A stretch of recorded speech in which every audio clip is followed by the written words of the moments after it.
சொல்லின் அர்த்தங்கள் எங்கள் வாழுதே. தூரம் தள்ளிச் சென்றாலும் உயிர் தேடுதே.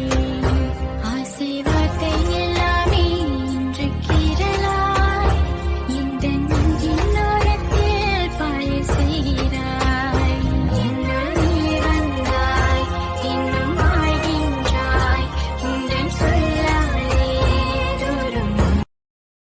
Download ShareChat.